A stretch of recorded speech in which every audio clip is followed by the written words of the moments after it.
Hey Dave, what's with the long black trench coat? Leather's back in. Is it? Yeah, you gotta get it down ankle length. This is Huh. just high collar. Aren't you a vegan? Well, it's pleather. Oh.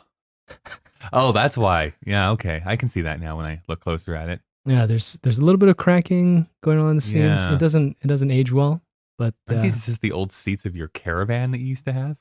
I had a Dodge Shadow. Oh. Yeah, Is that what it was? Thug's Life. Yeah, that was a $500 car. But I thought the hydraulics were a bit much on that vehicle. the subwoofer would just make the whole thing rattle. Yeah. But that's how you hit it in Toronto. Suppose. I guess this makes sense for what movie we're going to be watching here today. But first, before you even get to that, I'm really concerned. That We're timer's the timer, like you can see it. It's like 6, 5, wait, 4. that's a countdown. It is a countdown. Oh fuck. We've been counting down this entire time. Where have you been the last few weeks? It's 0.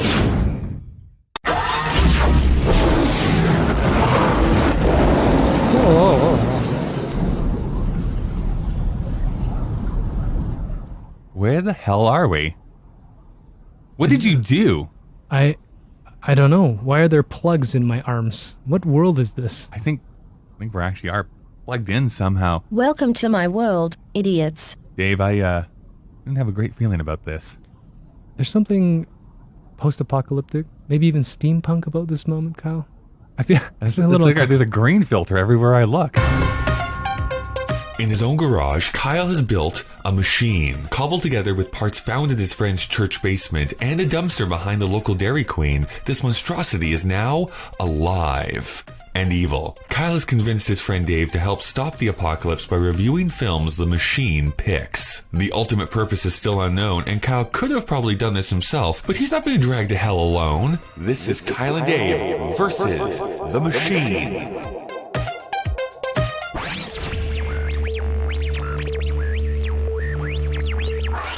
Welcome to Kyle and Dave versus the Machine. I am Kyle.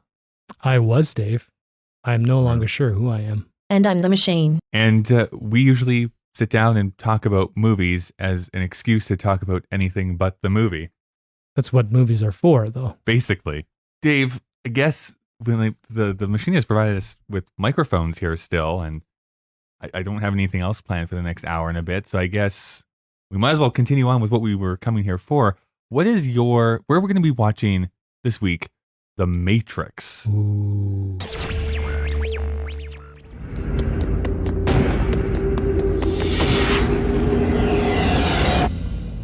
Whoa.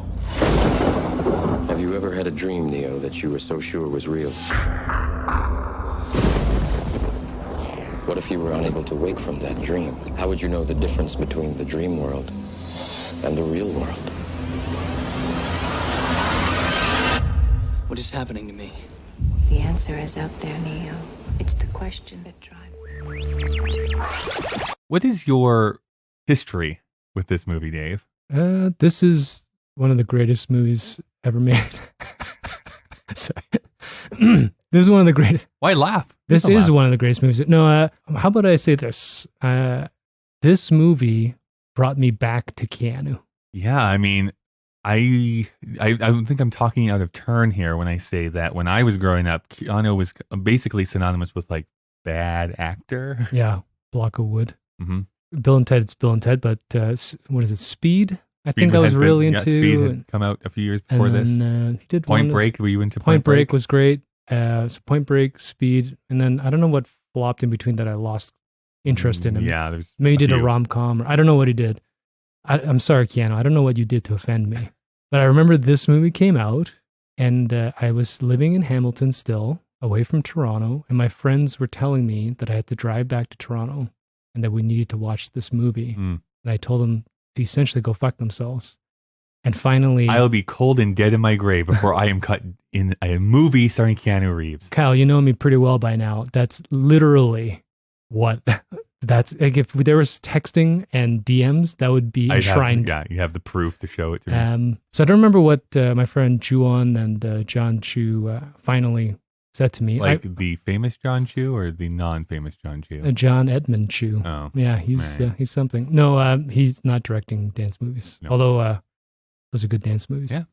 So we ended up in a theater in Mississauga. And I think it might have been one of the first, like the big, I think it was Colossus, I think it's called. So it was one of the first really, really large, not pre-IMAX, but like huge theaters. Movie started, and I'm pretty sure I was like arms crossed, like this is going to be fucking bullshit. And there's no way. And then by the time I left that movie, I'm like, we need to sit here and we need to watch that thing again. Because like my life Do you has know changed. when in the movie you were like totally bought into it? Like how far into the movie were you standing there with like your arms crossed? I'm pretty sure just the opening sequence. We can get into a little bit more detail, of course, but even the casting, just the tone, costumes, and then of course the bullet time. Yeah. It's hard to put that into perspective. I feel now, like if you're coming to this movie now in 2020, having seen a bunch of movies in the interim, like it's so hard to put in context. Like no, like This nothing changed had everything. been done like this Yeah. before. Like nothing had been seen like this, and it was so earth shattering. I saw this. I was still in high school at this point.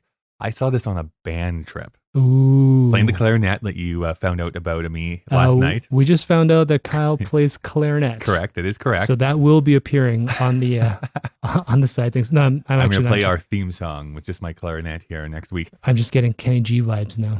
Yeah. We had the choice. I can't remember. It was like between this movie and another movie that we could go and see. This is a long, convoluted story because my band program was really good in the small town I was in. So we would go on these little band retreats for like 3 or 4 days occasionally. Anyway, so for a fun thing one night, it was this movie or another movie. And I was like, I like science fiction. So I was like, take me to The Matrix. I'd not seen a preview for this yet. Didn't really know what this was about. Where were you? Like what township?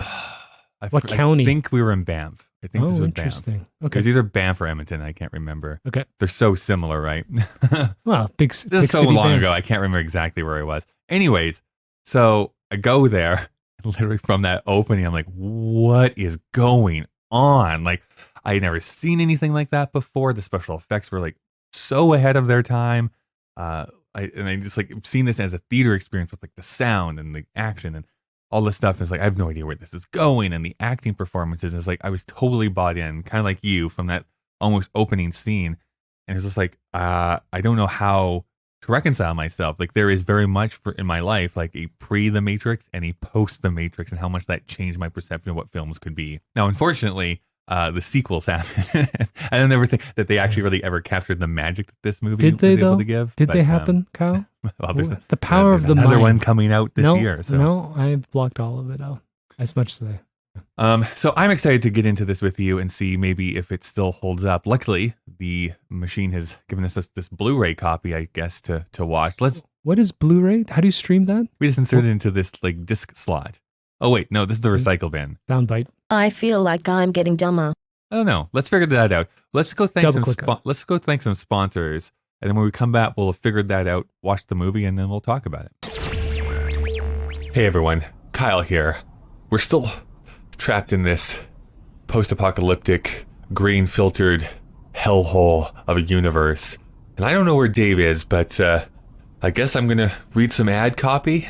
That should sustain me for a little bit. I haven't eaten food or drank in 2 days, but good old ad copy should get me through at least another 24 hours. So, Kyle and Dave versus the Machine is a proud member of the Alberta Podcast Network, powered by ATB. The Alberta Podcast Network, if you don't know, promotes and supports Alberta-made podcasts and connects their audiences with Alberta-based businesses and organizations. Whether or not I'll ever see Alberta again, I'm just not sure. However, we do have a new sponsor this week. It's Pod Power. This is the network's new partner program, and we want to shout out Alberta Queer Calendar Project. The Alberta Queer Calendar Project features monthly podcast dramas by queer Albertan writers through 2020. Episodes are released monthly in 2020 and are free to access anywhere you get your podcasts. Listen and learn more about the Alberta Queer Calendar presented by Cardiac Theatre in partnership with What It Is Productions at queercalendar.ca. That's queercalendar.ca. We're also sponsored by the Alberta Podcast Network this week, so I guess let's listen to one of our other great shows. The podcast you're listening to is a proud member of the Alberta Podcast Network, powered by ATB. My name is Kyle, and I'm the host of Putting It Together. From a very early age, I've been obsessed with musical theater, and in particular, I've adored the music of composer Stephen Sondheim. So I decided to create a podcast where I invite on a new guest each week and go through each one of his productions, show by show and song by song. You'll learn about theater history, you'll laugh, maybe cry, but always you'll be swept up in the music. It's called Putting It Together, and it's available anywhere you get podcasts.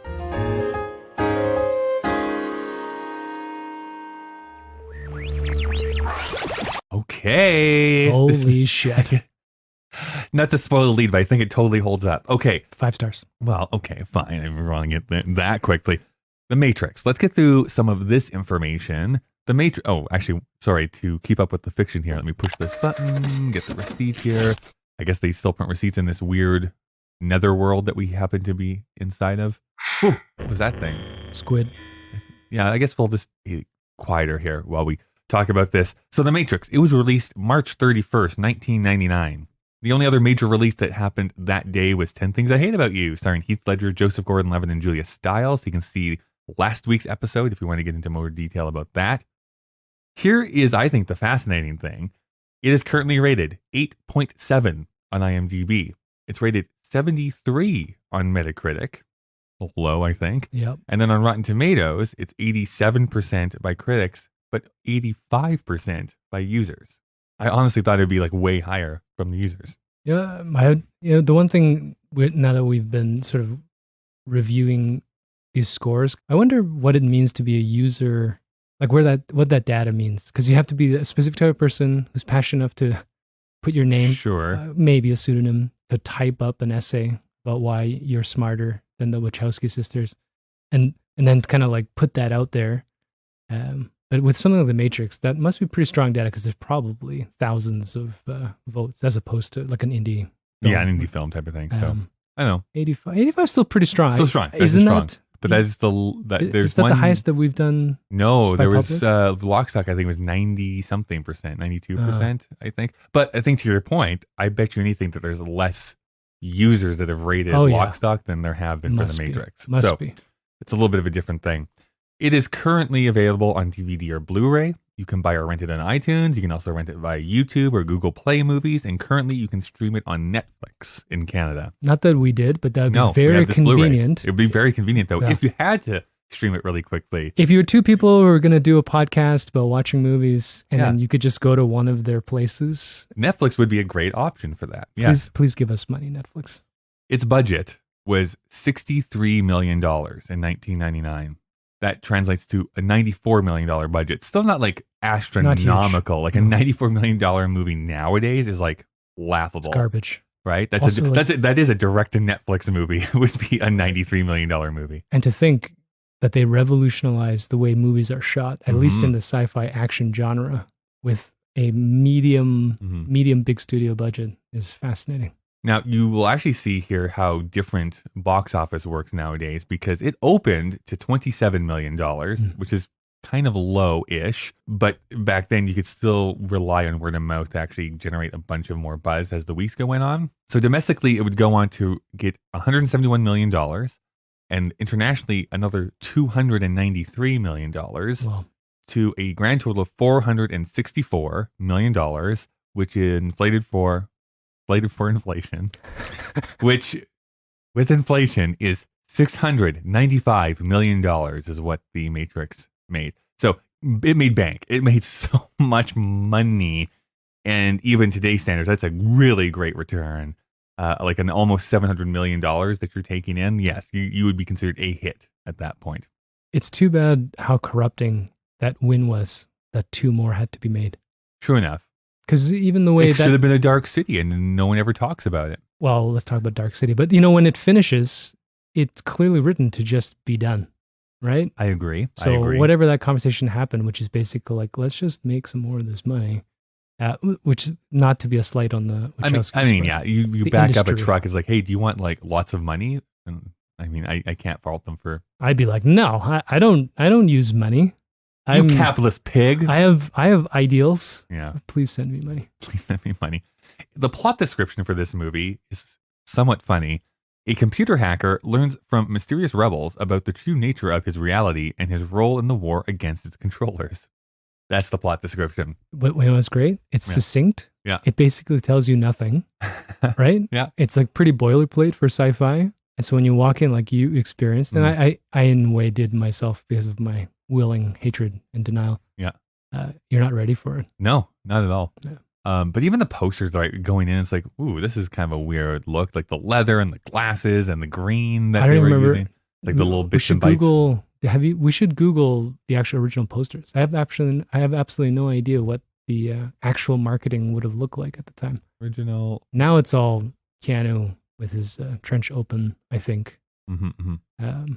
Which is okay. Keanu should have open trench. He can pull it off. I pulled this up on my phone. That was the cover on the DVD. We're looking at a photograph of an image of a photograph of a poster that had a photograph in it. But I remember that being the cover of my DVD version. Talking about people who star in this film, Keanu Reeves plays Neo, Lawrence Fishburne is Morpheus, Carrie-Anne Moss is Trinity, and Hugo Weaving plays Agent Smith.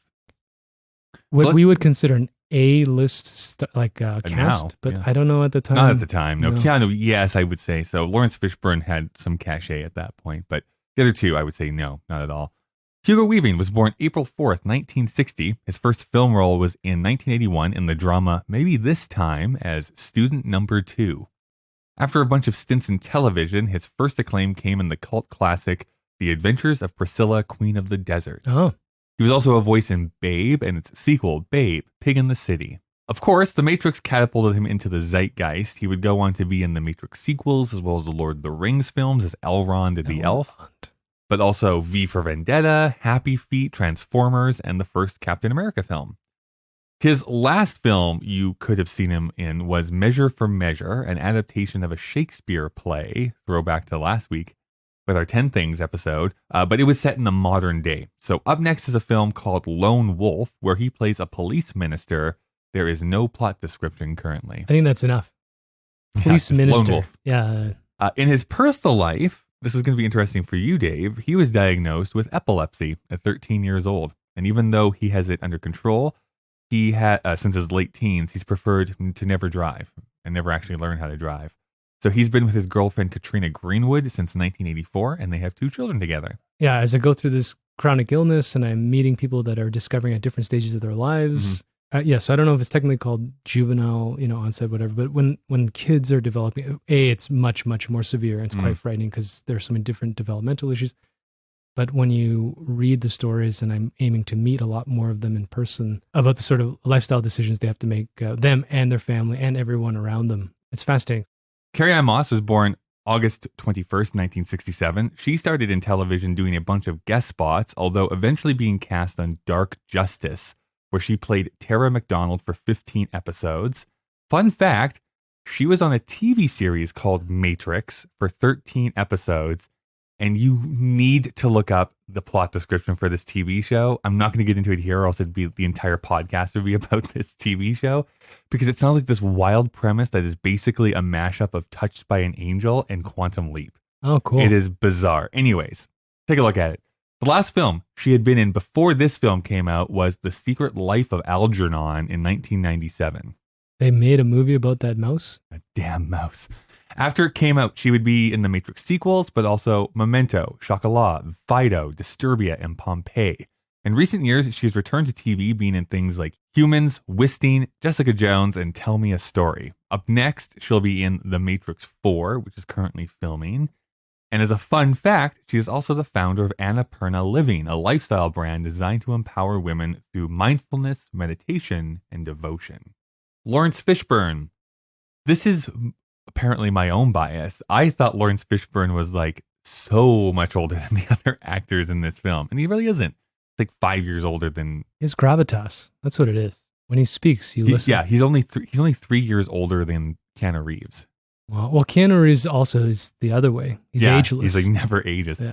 So Lawrence Fishburne was born July 30th, 1961. His first role was when he was 11 in the TV movie If You Give a Dance, You Gotta Pay the Band. He got his break by being cast in Apocalypse Now in 1979. He was 18. He would go on to be a guest star on many TV shows, including MASH, and how I first remember seeing him as Cowboy Curtis in 17 episodes of Pee-wee's Playhouse. Oh my God! Of course, that's where I had the action figure of him when I was younger. That's how much. After a couple of cult classics, Deep Cover and King of New York, he would continue to be in films like The Color Purple and Boys in the Hood, but also What's Love Got to Do with It, the Tina Turner biopic, in which he was nominated for an Oscar for, currently the only Oscar nomination he has ever had. I can't believe he didn't stop on being Cuba Gooding Jr.'s dad.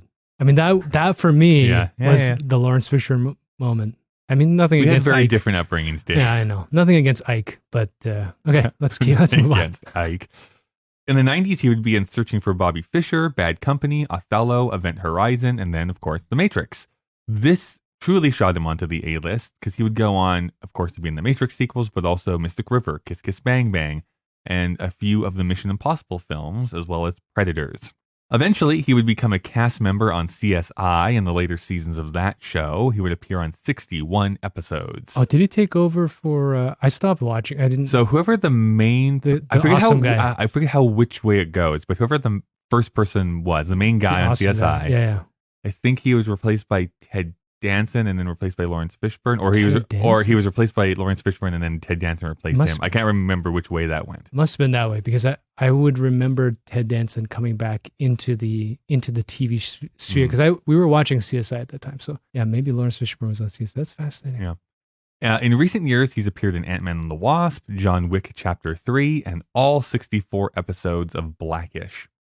The next film you'll see him in is Brother's Keeper, which is in post-production. It is a true story about the 2009 Abilene High School football team. Finally, we have Keanu Reeves. Born September 2nd, 1964, his first film role was the TV movie Letting Go as Stereo Teen Number 1. Was he carrying a ghetto blaster? We should watch it. Been. That's awesome. That was in 1985. It was in 1989, though, where he truly came into popularity, where he portrayed Ted in Bill and Ted's Excellent Adventure. He would be in that sequel, as well as Parenthood, Point Break, My Own Private Idaho, and then Dracula, the one directed by Francis Ford Coppola, and finally Speed, before The Matrix came out. I think it was Dracula that started his downturn. On the acting level. But I didn't realize that was before Speed, because I really liked Speed when it came out. His career was going well, and since that time, of course, he's been in the Matrix sequels, The Replacements, Constantine, the John Wick films, and then Neon Demon. Because of John Wick, there's been a bit of a renaissance, a Keanu-sance, as some people will describe it, having bit parts in Toy Story 4, Always Be My Maybe, and the upcoming video game, Cyberpunk 2077, which it's like directly his face is like one of the characters. I feel like it was before John Wick. There's something about social media that gave him his renaissance. It was like those things that came out. Well, there's memes, right? There were so many different memes. Like he became so memeable in like the early 2000s. I think that really did catapult him. And then John Wick came out, and then that kind of just exponentially increased his popularity. I might have my timelines wrong, but I remember like articles coming about, I just saw Keanu Reeves on the subway in Seattle or whatever. Oh, and being so nice. It turns out his sister was sick, and he gave all his money away, but I don't know if that was after. Well, let's come to that because he has been on record saying that he doesn't care about money. Like he just does. That's just not what he cares about. Well, I should just say that he directed The Man of Tai Chi in 2013. Oh yeah, I watched that. Upcoming is the third film of the Bill and Ted franchise, as well as Matrix 4. He considers himself Canadian. He was born here, of course. Went to my high school for 1 year. Oh, really? Oh, interesting. From Wikipedia, while often described as a Buddhist or atheist, including being mentioned on a famous atheists list, Reeves is irreligious and has occasionally expressed a belief in God or some other higher power, saying that he believes in God and the devil, but they don't have to have pitchforks and a long white beard. Recently, when asked by Stephen Colbert, this was actually a pretty well-shared moment on the internet and on Twitter, but recently he was a guest on Stephen Colbert, The Late Show with Stephen Colbert, and he was asked about his views on what happens after death, and Reeves replied, "I know that the ones who love us will miss us." And that was what his answer was, which I think is just a really great, cool answer. He writes books, has a bunch of charities that he doesn't talk about, mentions how money is the last thing he thinks about, and is an avid motorcyclist. And I think he's really cool. He is. He will. No. he has become. Let's keep going. He will. No, he's fun. And I love that now that he's back, so to speak. That he's become self-aware as many of the generational talents become in their. I mean, I don't see. He's over 50 now. I'm pretty Oh sure. yeah. 61. 60s. No, sorry. No. He was born in 64, so Oh, yeah. he would be Oh, 50 something. Something. However, math was 56. He'd be 56. 50 something. But yeah, that Asian Hawaiian-ness is keeping his blood pure. Yeah. No, he's great. I love how what was that movie you brought up? The Netflix one. Always Be with My Maybe. His cameo in that is, I mean, I was LOLing. That's what the cool kids are saying, Kyle. You LOL. You use that as a verb. So this next part is, I'm going to be somewhat awkward talking about it because I want to be very respectful. When this movie came out, it was credited as being directed by the Wachowski brothers. However, since that time, both have transitioned into women. So I want to talk about their actual names as they are now. So this movie was written and directed by Lily and Lana Wachowski. Lana was born on June 21st, 1965. Lily was born on December 29th, 1967. And they both have worked together for many years. As sisters, they have written and directed Bound, which is the only movie that came out before The Matrix came out, which is a good movie. I really like it. Gershon and Jennifer Tilly. Yeah, and Pantaleone is in that one too. The Matrix films, Speed Racer, Cloud Atlas, which I have this really big love affair. I know I'm the only one, but I love Cloud Atlas a lot. And the TV series Sense8, which was on Netflix. But, and they've also written V for Vendetta, even though they did not direct that movie, but they both. I really like V for Vendetta. Also, we've shouted out Netflix a couple. Like, we're getting royalties for that, we right? should at this point. Okay. Lana also worked on the show Work in Progress. Lily did not.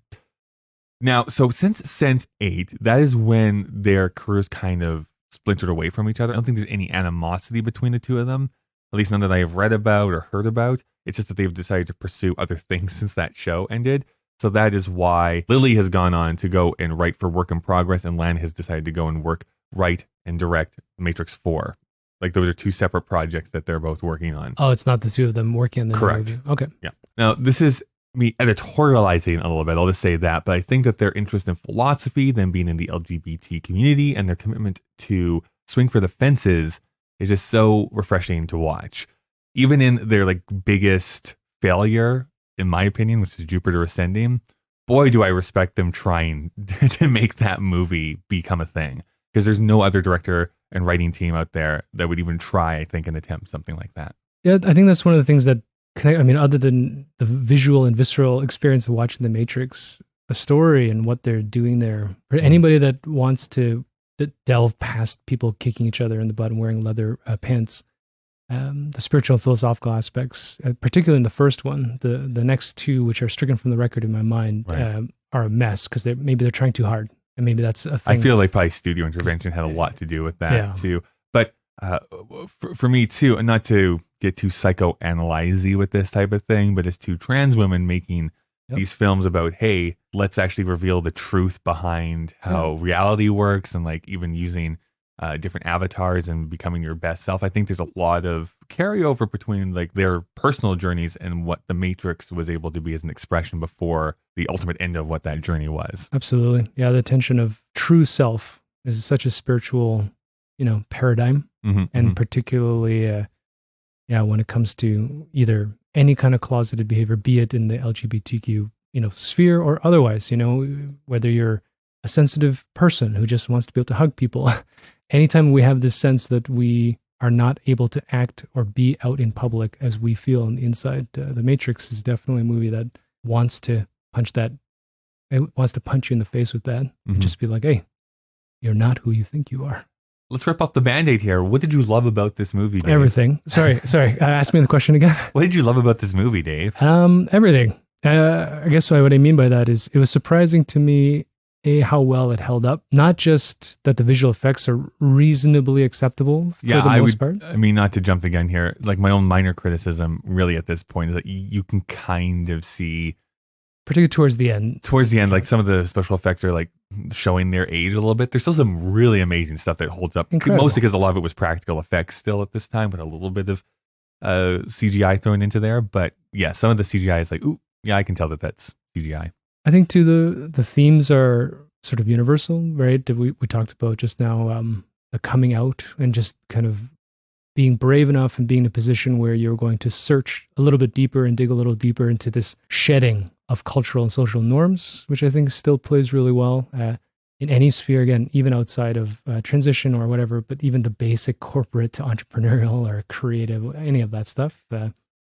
What's fun too is I keep using this, so I'm probably using this term incorrectly, but I keep thinking of everything as a period piece now. So I thought I would be put off by the amazing Nokia 8800 flip phones, or sorry, ejecting cover phones. Hey, they're pretty cool. But everything is intentionally anachronistic. I mean, from the dial-up modem intro, and you go into the CRT monochrome screen to using dial-up payphones, them having these space age, so-called space age phones. That's the hard thing too. Like, this is essentially kind of like a period piece and also a science fiction film, right? You know what I mean? Like, nowadays with like smartphones and the way that screens even are, like none of the like the green hues and the dial-up modems and the flip phones, like none of that stuff is really transferable anymore. That experience of what the late 90s were like for technology it's a completely different world. And actually what interests me is like, are they even going to delve into like, this is really early days of the internet too, right? Yes. I mean, so that's on the public they're level, not really even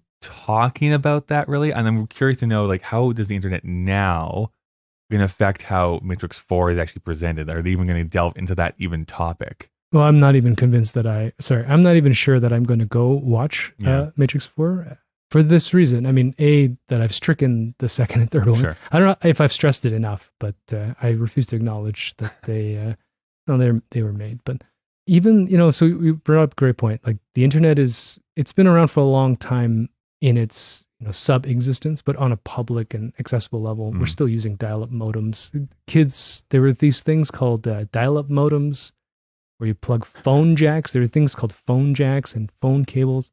Was it RJ45? I can't even remember. They had their own acronyms.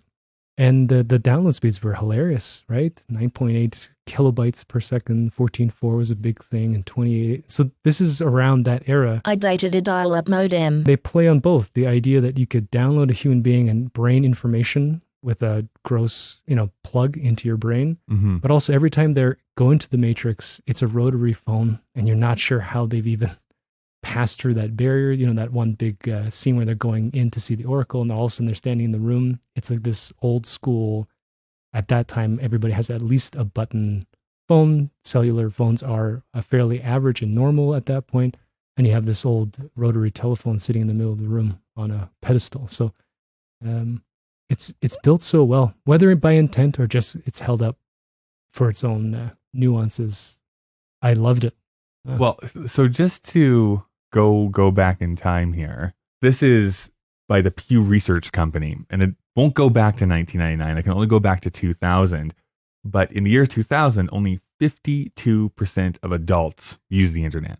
In North America, I guess. Yes, right? In North America. Now, that's probably going to fluctuate based on age and a whole bunch of other factors. But I'm sure it was a little bit less probably in 1999, right? That is fascinating to me, right? When you think about this movie and how like accelerated that would be. Even by 2005, 68% of people were using the internet, right? Like in 5 years, it just exploded up into being this like majority of people. Yeah, we know what this is. We know how to use it. Up to now, like we're over 90% of people use the internet on a monthly basis. I think too quickly, the word internet means something fundamentally different in 1999 than it does today. True. Today it's this. Right? Yeah. Going to Facebook and Twitter and stuff is very different than personal web pages and Usenets and all the other stuff that was there in 1999. Right. Yeah, right? even bulletin boards and all that sort of thing. How do you get service? Where are you going? All of that stuff at its inception was it was maybe more fun in a way because it was less accessible. Like you kind of had to go work for it. When you're downloading porn images and you have to wait a day to masturbate, do we have to? Oh my gosh, I know. I mean, the true dark ages, really. There's a few things I really want to bring up here and discuss about The Matrix specifically. So I think we kind of started this conversation off a little bit with how Keanu Reeves was interpreted or looked at the time, but I think that he is one of those people that were cast because of his limited abilities in many ways. Like the fact that he is not like the most emotive person in the world. I don't know. He's able to carry that off in such a great way. I think he is supposed to be that kind of avatar, that conduit that the audience is seeing this film from. So he's able to carry that through the entire film a lot better than someone who might have been like quote unquote a better actor. Right. I mean, he wasn't a first choice. Am I It was remembering not. that right? No, Yeah. I believe Will Smith was the first person they actually wanted to be in this movie. From my fanboy memory, and you can definitely back check this, they had different actors in mind, and they had to rework the script to work with, the new dynamic of Lawrence Fishburne and Keanu. But yeah, I wonder again, is it by accident or by intent? You get Keanu, you do rework it to make sure that he doesn't have to have these anguished Leonardo DiCaprio Romeo and Juliet scenes where he's just like weeping tears, because this is not where he's at. But this movie's being made, these new decisions made, and they're like, you know what, this is gonna work for. Oh yeah, it's one just of gonna those work. like happy accidents. Like, Well, yes, your first choices didn't come through. It's Sean Connery. But it's like a way better movie happened, I think, because they couldn't get their first choices. I'm trying to think of Sean Connery as Morpheus. No, it doesn't work. Well, I mean, we saw League of Extraordinary Gentlemen, and I did. Gentlemen, And it didn't work. It did not work. As we look at 1999 as a whole, as we're going through all of these films, one of the things that is like my pet thing that I keep wanting to bring up is this idea of feeling trapped, right? So going back to Office Space, for instance, right? That is a comedy film about some people in an office building who feel trapped in what they're doing, and they're trying to break out and become more than just this cog in the machine. In The Matrix, that's kind of how we start too, where Neo is this guy who's a part of this like software company who's being dressed down by his boss. He feels like he doesn't really belong in this world, and then finally the truth is revealed, and he's actually the one who's going to save humanity. Do you feel that is something specific to the late 90s, 1999, or is that something that would still work today? I think it still works today. I think it's a trope that, I mean, you could make a loose, fun blog post about how the Office Space and The Matrix are kind of the same movie, which is kind of funny. The 7 things that they're the same between Office Space and The Matrix. You will believe, number 4.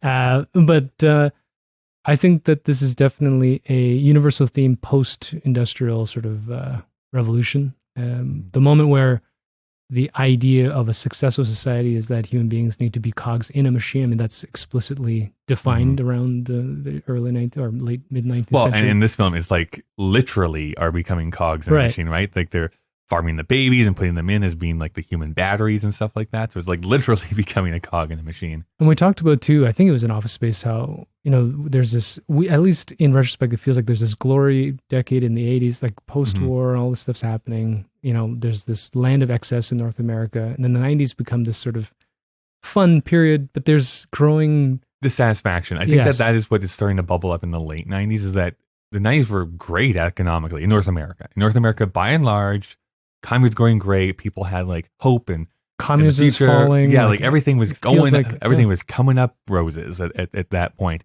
But there was still this bubbling like, well, everything's great, but I'm not happy. I'm still miserable. Right. So what is going on? And I think that this is something that these movies are subtly trying to tap into.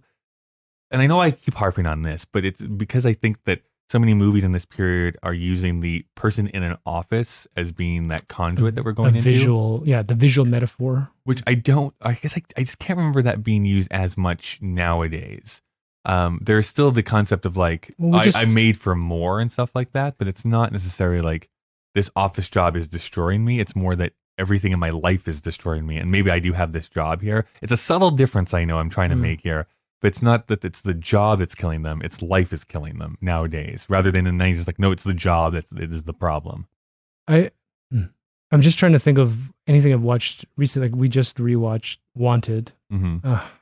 Anyways, we just rewatched 2005, 2006. But that's when I just realized it's not that far off from the Matrix era, but it's the same trope. You bring up an interesting nuance. Like, is the Matrix telling us that it's the programming work, and that if he had just gone to a different company, he'd be happier? Or is it that he's living this lie because he believes in an ideal that, like, he has that tension where he's this genius hacker, he can make wads of cash selling code on mini disc, which I didn't even think was an accessible desk. I thought it was just for passing ripped movies. But he still goes to his day job, which is a fascinating kind of. Well, and that's like to peel back the layers here a little bit. The whole central point of the movie. There's that point right where Morpheus gives him choose between the red pill and the blue pill, and the red will show you the truth about the Matrix. Like, we'll reveal the truth to you. Blue, you go back to your desk job, and we'll turn it, and you'll just like live out your life oblivious to what the true reality is. So the subtext there is that really, because this is a simulation that you're living in, you could do anything you wanted to, but the only thing that's preventing you is you believing that you can't. And so there is this kind of question between free will and like intelligent design sort of thing. Not to get too philosophical in our conversation here. It's too late. Yeah, you fucked it Do up. you fall into one of those camps? Like, do you believe that humanity has free will, or are you one of those people who thinks, no, like things are destined to be the way that they are and there's not much we can do to stop it? You know, listening to you, I had this thought, like we've been trying to do and we failed generally miserably at. 1999, Dave would have interpreted this movie and did in this egocentric free will, which is the rebellious one, which is the one that says, well, I'm going to fucking take that red pill. I think the parlance with kids these days is, I'm going to be woke. Have you heard that? Yep. Yeah, I don't like being woken by my 5-year-old son in the morning, but right. I want to be woke. I want to be connected. I want to have this impact. I want to be the star of the show. I think that's poisonous in my later age. But it can be empowering. And there's this huge wealth now of personal motivational coaches and people that are telling you that you can do it. All you have to do is, pull yourself up by the bootstraps, eat this pill, and get out and fucking make $1 million. Where I'm at right now is I interpret this movie a little bit the other way, which is it's kind of like Ravenous a little bit. He's conflicted. And I think there are balancing terms. For example, when he sees the Oracle. And one of the nuances that I think a lot of people glossed over, at least in the original screenings of it, was that room was all filled with ones, right? There's kids bending spoons and playing with the Matrix and breaking the rules. And so the concept of the one was never, I think, meant to be a capital O one. It was more on the Luke Skywalker thing that, like, when they talk about, I can't remember, like do or do not, there's no try, etc. So, well, I think that hits into something that I have really noticed in myself in the last few years specifically. Nothing that would have tipped me off when I watched this because I was so used to seeing this type of story. But when you look at a lot of fantasy fiction, for instance, science fiction falls into this trap too. But even just like the typical hero's journey, right? Like there is, quote unquote, the one who is tasked to like go and find like the magical object, bring it back, kill the evil person, and then all is right with the world. And I've started to push back against that narrative because I think at this point it's a bit of a lazy construct to just rely on only one person, and that way everyone else in this story can get off the hook with their decisions or not feel bad for not trying to do anything because it's because this person's going to come and actually save us. And I think you see that in politics where like this one person is going to come and he's going to fix everything, and I don't actually have to do anything because I'm going to either vote or support this one person, and the one person is going to fix everything. But that's never how anything works. It has to be a group effort. It has to be a bunch of people deciding, no, this can be better, the world can be better. And so they actually physically go out and actually make that change happen and continue to make that change happen. I'm going to get some emails about this, even though I'm still not like, I'm going to bring up a Star Wars analogy here and get people mad. So whether you love the movie or hate the movie, but episode 8 of Star Wars basically did that specifically. It says, this whole talk about how Jedis and there's only one person who's going to save us, like, fuck all that. Everyone can be a Jedi. You can be a Jedi, and you can make that change happen in the world. And I at least loved that was the message of that film. It's like, stop waiting for this one savior to come in and fix everything. You can go out and fix it now. Yeah, the overtone of the puritanical base of North America and the culture, but then also how that feeds into, I think, this egotistical lie that it's not even that people are waiting for a quote unquote Christ. Mm-hmm. It's like they think that they are that person. Sure. And so when you watch this movie with that mindset, you don't leave saying, oh, well, everybody had this gift. But when, Neo was finally ready to accept his role in this environment, he was able to transcend, yada, yada, yada. Instead, you're like, well, I'm fucking Neo. And you know what I got to do is I got to go out and I got to fix the world, and people are going to listen to me. Sure. Yeah. And then that's actually, no, sorry. Finish your point. And then we have this innate need, and I think this is beyond culture. I think this is just a human thing of hero and deity and idolatry and worship. So when a strong character appears, be it, Greta Thunberg or Donald Trump or Mahatma Gandhi, it doesn't matter. Like wherever your values are, you see this incredible focus point, and then all of a sudden, you kind of brought up, you want to just give up the responsibility of the part you have to play and then just throw it out. And then what happens to those people that are in those positions ultimately becomes corrupting. Because I don't want to, for example, Greta's quite young, so I don't want to predict where she'll end up, but you have that much scrutiny at that young age. Where do you go next? Well, not only that, but people are fallible anyway. So Of one course. misstep and then that We're that human you're beings. pilloried and now you're Right. ostracized because you made a mistake, because all humans will at some point in their life. It's part of our living. It's not just one point. It's like we're always making mistakes. I set fire to tostadas a couple of nights ago in the oven after baking a correct set.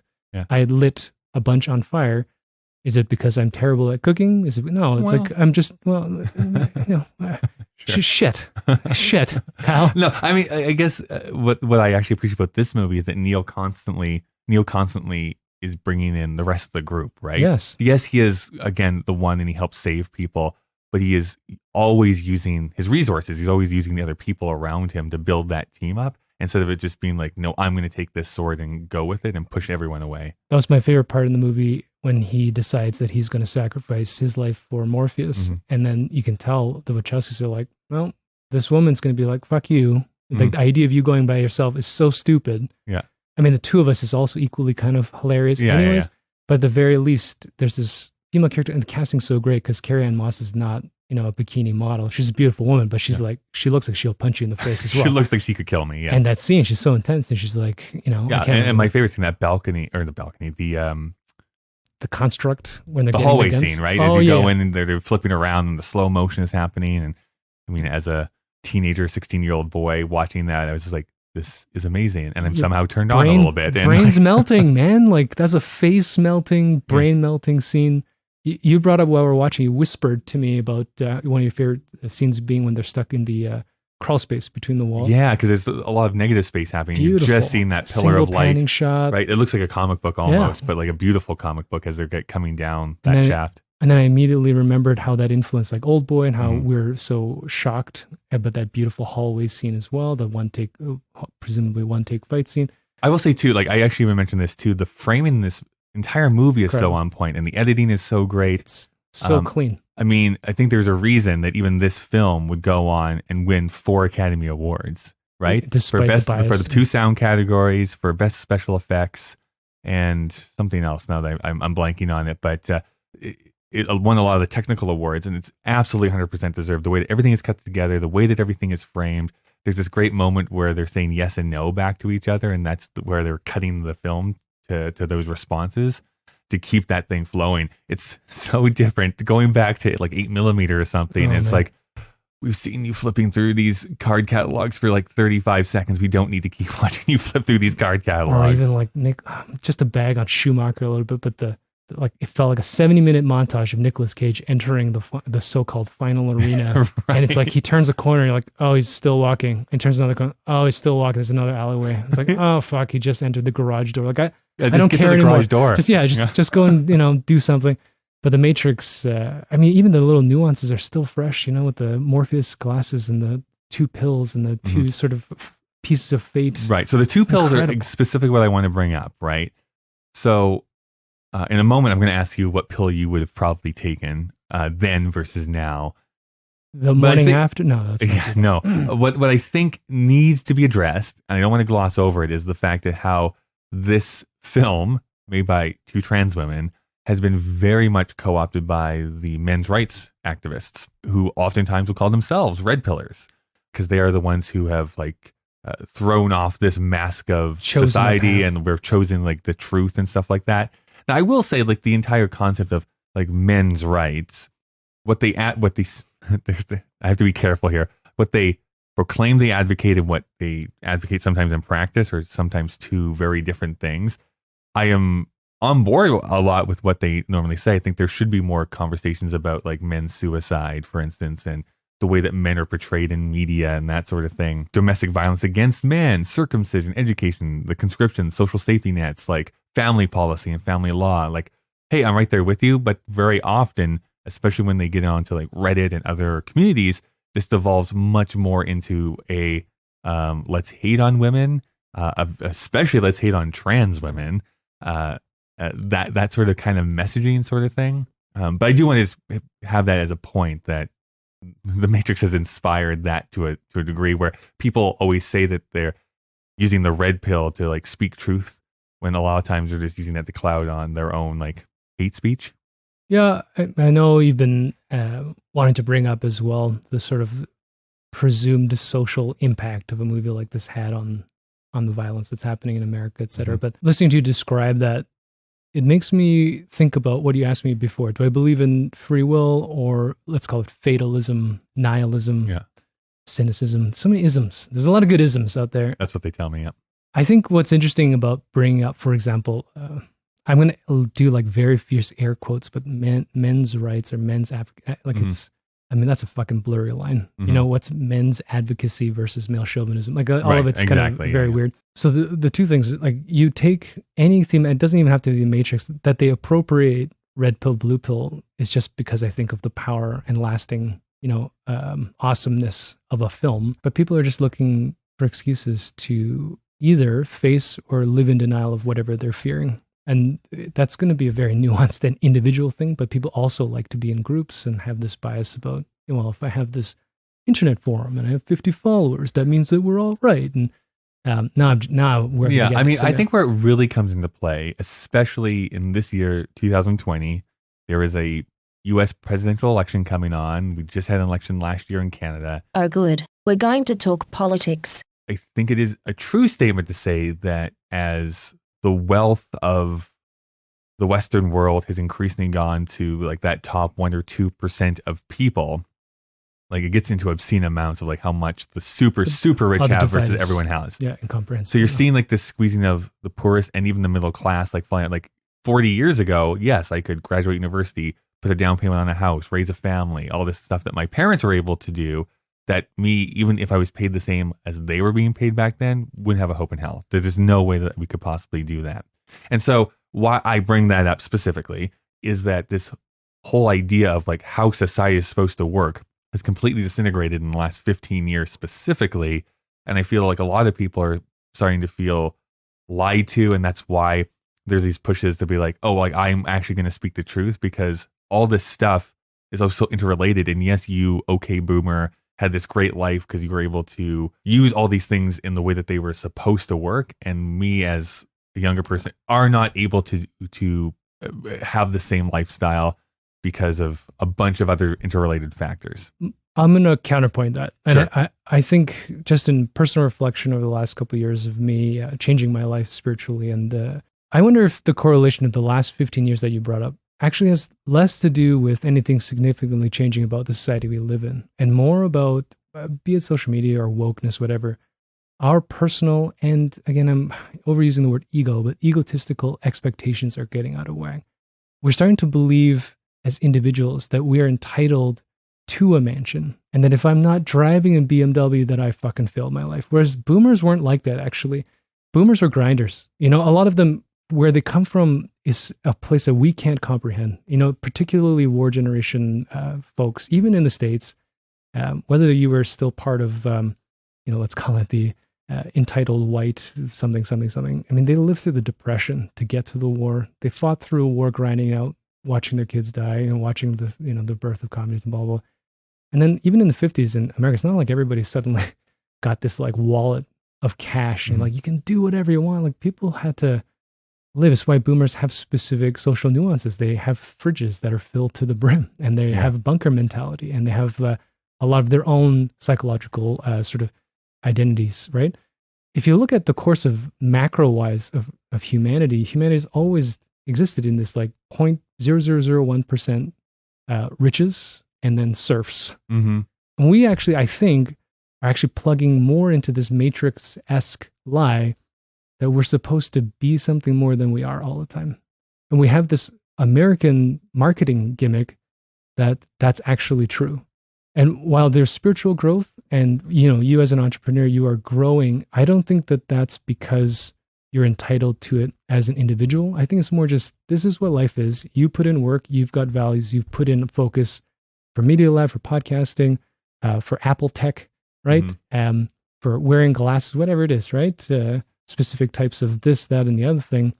And so life generates something back. So again, going back to this idea of free will and the predetermination, I think those are human constructs. I think at the end of the day, We have a lot of fear right now. People are buying toilet paper, right? Or have been. We'll see. Like the counterpoint to what you're saying is and I take that 100%. I think that there is this mentality. It's really easy to start pointing fingers and be like, you had it so easy, when, well, there was a bit of struggle and perseverance that older generations had to go through as well. I'm not necessarily doing the argument of like the people who say like, I want to have, the mansion and the fast car and all that kind of stuff. I'm more saying, I'm just looking to friends that I have in the United States. This is a very United States centric thing, where I think a lot of their frustrations are as young people, in early 20s, of being like, I cannot even conceive of a time in my life where I'll be able to afford to go to the doctor, or I cannot even conceive of a time where I'll actually be able to buy a house. Like, that just is completely a foreign concept to me. Let me quickly cut in. Yeah. You can move to Michigan, Mm-hmm. I think still, and buy a house for $16,000.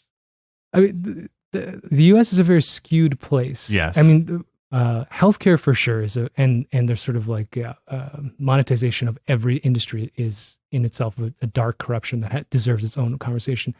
But it gives you that expectation again. If you're living in, let's say, New York City, Yeah. you're like, well, I'll never have a house. It's like, well, fucking, that country is huge, fertile. There are incredible metropolises across great swaths of land. You can move to another, let's say, Midwestern city, have access to all of these amenities, and live in a unit paying 1/100th of the living costs that you do now. But you also feel entitled that you want food culture, and I want to be part of the Manhattan sphere, and I want to live in San Francisco. I want to be part of. This is what I'm talking about. I'm worried that a lot of it, and again, there are legitimate changes, for sure. The cost of healthcare there is not just extortion; it's a death sentence. Yeah, it's criminal, literally. But there's also this thing that when I hear some of these stories, it's not like I want to live in downtown Detroit either, but it's there's something like Canada's a little bit more tense for that. There are actually very few places in Canada you can live where the balance is still there. Because for us, because the land here is not that arable, you move out of Calgary, let's say you go to Saskatoon, although Saskatoon's quite expensive, or Winnipeg, you give up a lot more, right? And especially Toronto, Vancouver, and spreading out. It's not that dense. But in the States, come on. I mean, every capital city in each state has this huge culture that you can buy into. People just don't want to. I look forward to the emails people send us. I'm ready to fight. Conversation. I'm ready. Yeah. And of course, I'm not a great debater. So, okay, I'm sorry. Red pill versus blue pill. What would you have picked in 1999, Red. and would that be different now? Yeah. No, always red. But I think a red pill has changed. Yeah, this is where I'm coming from too. I think that I could answer this very pedantically, which is like, your entire life is a simulation and you're living in a computer program. So eat this red pill and you'll be woken up and you'll be able to see what reality is, or take this blue pill and go back to being ignorant about it. To be brutally honest, in the year 2020, I might take that blue pill and be like, you know what, I'm not a freedom fighter right now. It's just not something that I want to but that's try and engage in. Do you think the tone is that you have to fight for something by taking the red?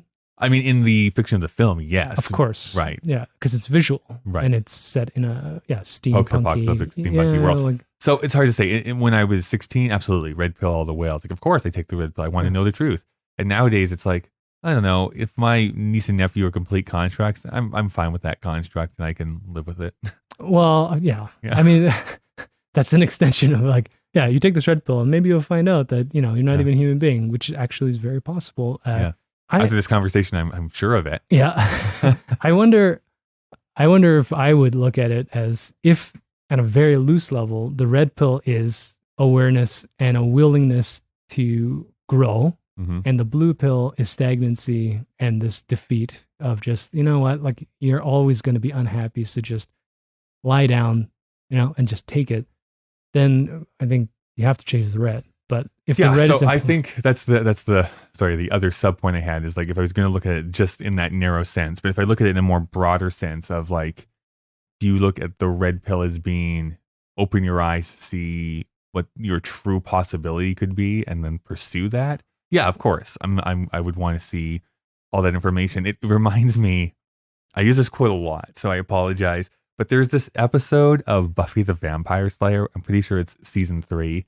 Episode I want to say it's 8, but I don't know if that's true. Oh my God, of course. You know. Anyways, the whole concept is that there is a side character by the name of Cordelia who has a genie, and she makes this wish. She wishes that Buffy never came to Sunnyvale. Smash cut to the very climax. One of our main characters, Giles the librarian, who's also the watcher of Buffy the Vampire Slayer, has this amulet that needs to be broken in order for everything to get returned back to normal.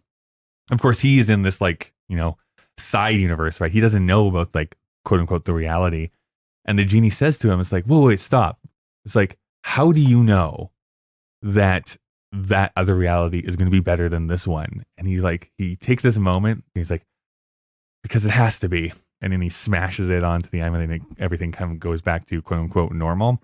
And so I think about that in relation to the Matrix, presented with that fact of being like, do you want to take the red pill and then try and make society a better place? Like make the world a better place than what you found it in? I think that's a noble goal to take, of being like, whether that's like ecological conservation or trying to make sure that lesser fortunate people are able to pursue what they want to do. That is what I'm looking at as far as like the red pill versus the blue pill, doing nothing and just keeping your head down and pursuing and going on with your life without making any meaningful changes. Here's my thought on that. And we've discussed privately about, particularly I've been reading a lot of sort of like surface level Buddhist philosophies and texts and things and Taoist. But if I'm going to posit that good, bad, these value statements we add on to things are human construct, when I look at the Matrix and you're talking about being woke means making the world a better place, isn't that actually taking the blue pill? It isn't the red pill that he has to accept that he lives in a world where those cities don't exist. He's eating slop for the rest of his life. That he hasn't even seen Zion yet, thankfully, because he didn't have to yet watch the sequels. So he lived in a better world already. But what he was accepting wasn't so much the empowerment to go into the computer world and make the world a better place. It was that he had to go into this false world to break their computer overlords so that he could come back. Basically saying the same thing from two different angles. Well, because yes, he is accepting the fact that he is living in this worse place. But it's not like he's like, well, I'm eating gruel for the rest of my life and I don't have to do any action. I'm just going to sit here and eat gruel for the rest of my life. He's actively trying to make that a better place, his new reality a better place, rather than going into the Matrix and making that one a better place. There's a sort of a thing I came across about the idea in some Buddhist writing about hopelessness being the most important wall you have to meet. And without hopelessness, you can't actually act. And so when you have all these fears and denial, and then you have expectations and dreams, you get paralyzed by them because you think you have something to lose. But when you hit a wall where you realize there's nothing to lose, because like either you could term it in a negative sentence structure, like I'm fucked and my whole life is shit, or in this fatalistic thing that I don't actually have control over what I'm actually doing, where I found myself, then you have this other sense of free will. So I don't know if they actually oppose each other. And the red pill, blue pill for me as a metaphor was, and now as a 42-year-old, becomes more about this willingness to take action, to do whatever I think, works with my values, as opposed to this hero narrative of like fixing something. I get, okay, maybe I'm, see, this is the inaccuracy of words. I honestly think we're saying the same thing, Probably. But I'm just using the wrong words. No, not wrong. You're just using your words, and I'm hearing something different too. Which is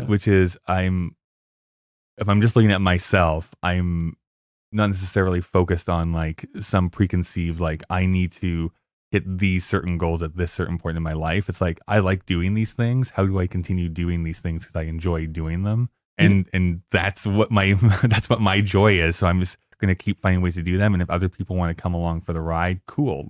And if I can then use that to help other people, that's also a great benefit of that. But I'm not in some preconceived notion of like, I'm keeping up with the Benjamins, or I have to achieve this certain thing in order for me to be happy. It's like, I'm finding something that makes me happy. So let me just pursue that and go down that road. I think I completely agree with you. I think that's the difference between you and I having this conversation about this movie in this format on this podcast, as opposed to creating an incel group on a forum. Sure. And that's going to get us some hate. Yes. If any incel person actually listens to this, which they probably won't, because it won't be on their algorithm. But when you have Machine, can you put it on their algorithm? Already done. Excellent. I can't wait. Yeah. let's find some leather jackets. That's right.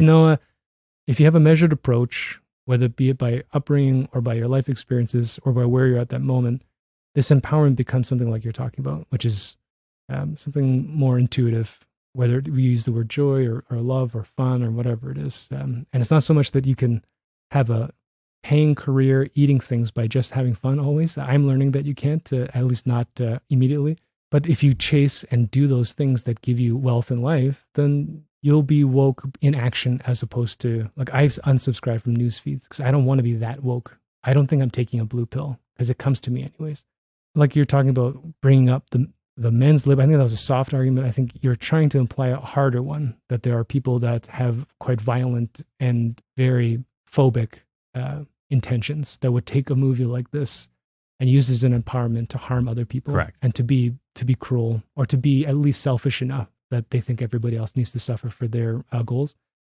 I think those are small people, and I think their idea and definition of empowerment is just part of their denial and psychological problems. Sure.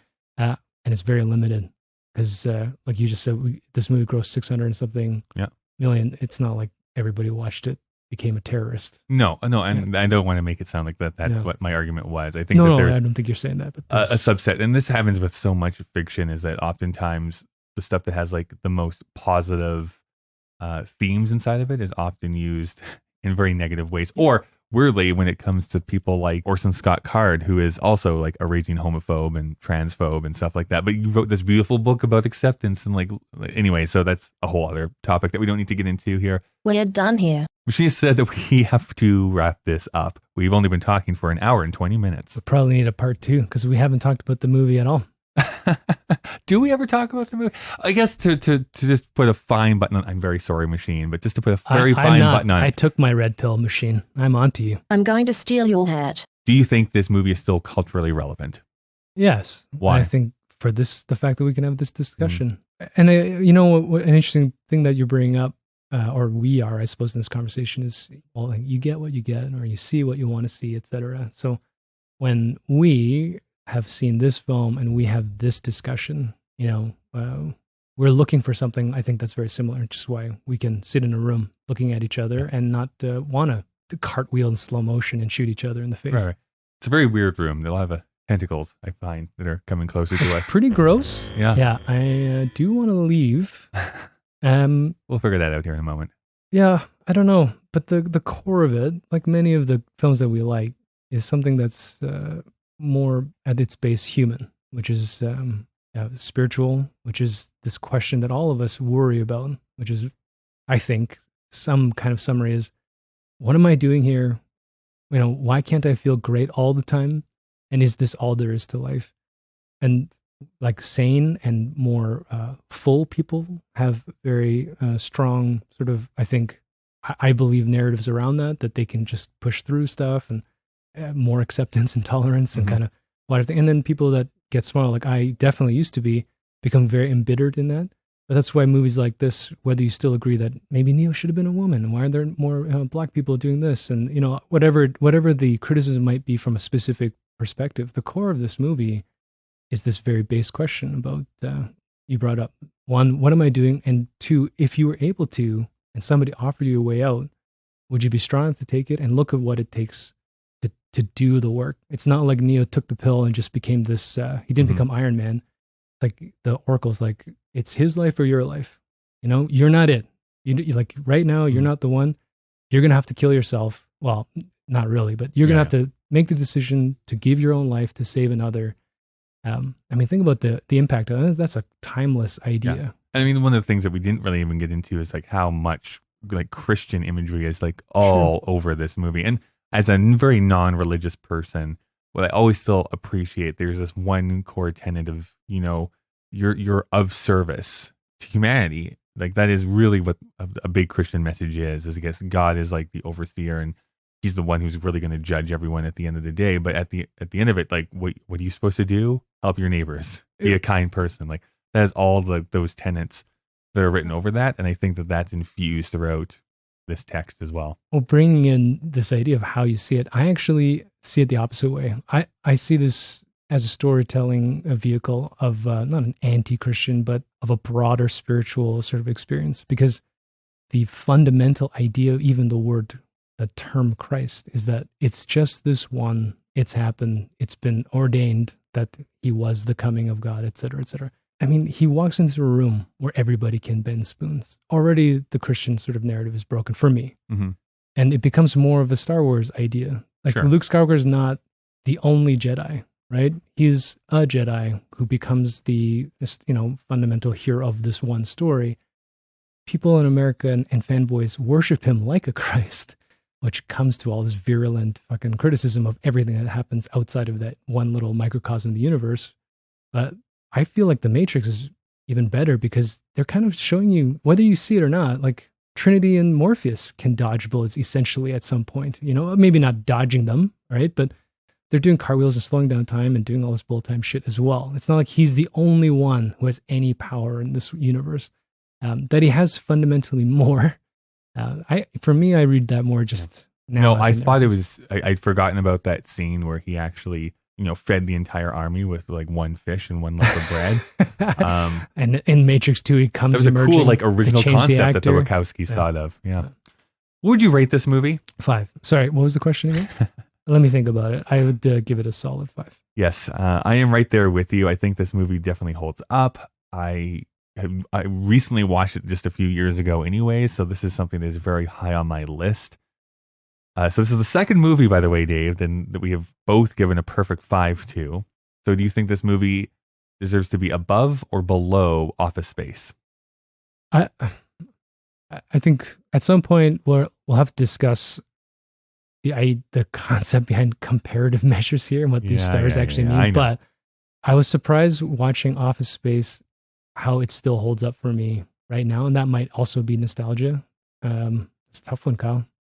I think I'm still put The Matrix ahead of Office Space. Yeah, I'm aligned with you there. Yeah, but I wonder by the end of this year if we'll have to shake a little bit of this conversation up, just because I'd watch both of them again. I still own both of them on forgotten media DVDs and Blu-rays.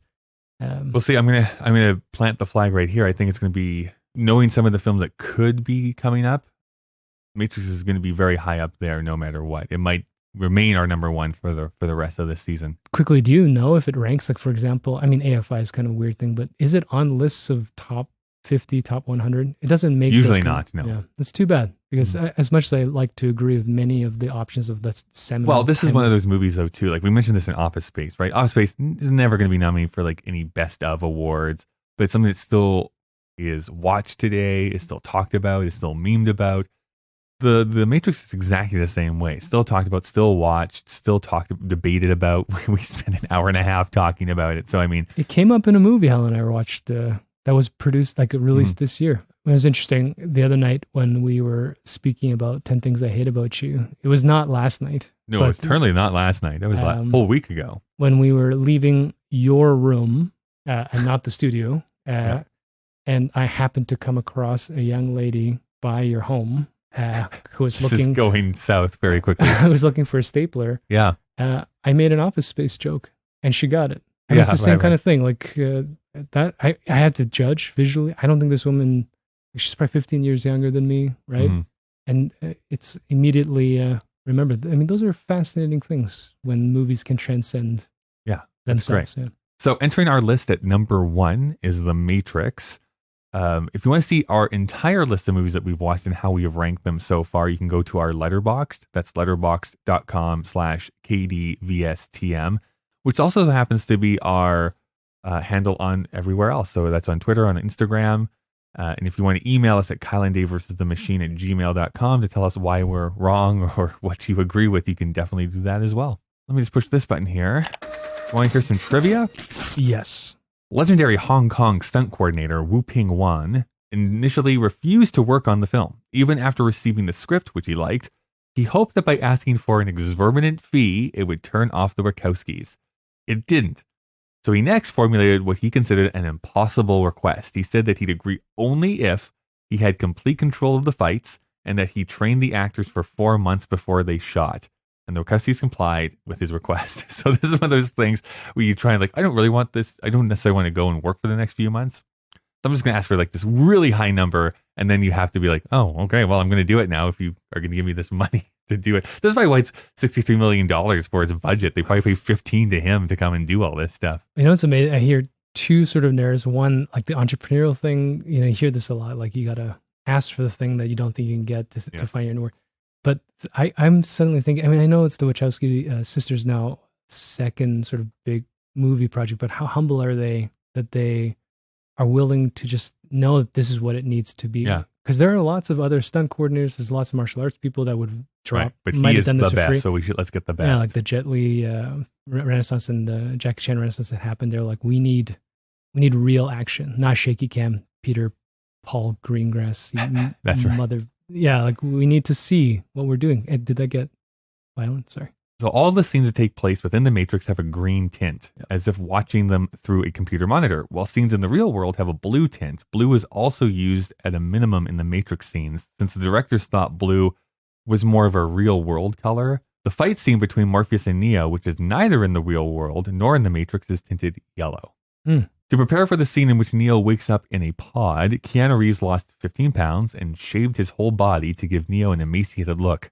Or what I do when I go out on Friday night. Am I right? Numerous sets of identical twins were cast as extras in the Woman in Red scene, in which Morpheus takes Neo through a computer simulation of the Matrix to create the illusion of a repeating program. Example, the tall man with slicked back hair and sunglasses in the opening shot is seen a few seconds later as a police officer writing a parking ticket. Oh, interesting. In an online interview when the film was first released, the Wachowskis revealed that they'd both take the blue pill when given Neo's choice. This is the thing, though. It's interesting. It's what do they mean? What is that question, actually? What does the pill represent for them? Mm-hmm. And actually, now I'm thinking about it, when they're how much... when did they ask that question? Immediately in the press check? Must have been in 1999, yeah. It's fascinating because they're still not out yet. So how many layers are there about the denial? I'd be interested to ask that same question now. Yeah, fascinating. Hugo Weaving stated that the character of Agent Smith was enjoyable to play because it amused him. He developed a neutral accent, but with more specific character for the role. He wanted Smith to sound neither robotic nor human. What a creepy way to respond. What a Hugo Weaving... Why did you choose it was amusing? Jesus. Yeah, and we haven't talked about it at all, but we should do a second episode. Agent Smith alone. Yeah. Oh my God. What a great character, right? Yeah. And he's... iconic character. He Mr. did it. Anderson. He's somewhere right in between. And we didn't talk about the cancer. Actually, Kyle, we should come back to this. We didn't talk about the cancer of the planet. We didn't talk about all these Yeah, you weren't able to do all your favorite quotes and stuff like that. Well, anyway. I'm sorry. Maybe if we could start a Patreon and do an after the episode. Just on cancer. That's yeah, I'll be happy. Yeah. According to Lena Wachowski, for the slow-mo bullet ripple effects, sound designer Dane A. Davis put bullets on strings and whirled them around his studio. Also, he digitized raindrops against window panes to create the sound of the Matrix code. All right, well, that is our episode on the Matrix. I've given you already all the different ways that you can contact us with. So I guess it's time to find out what movie we're going to watch maybe next week if we escape this place. Yeah, can I pull this pin thing out of my neck? Yeah, well, let's just find out what we're going to watch first. Let me just do this. We're going to see Go next week. I think I've seen I'll be in clips ecstasy of, for it. Right. Oh, look at you. Yeah. I think I've seen clips of it. I don't think I've actually ever seen the entire movie. I'm not sure I've actually watched the movie either, but yeah. All right. I don't know. Try and unplug. No, it's not coming out. Oh. It's not coming out.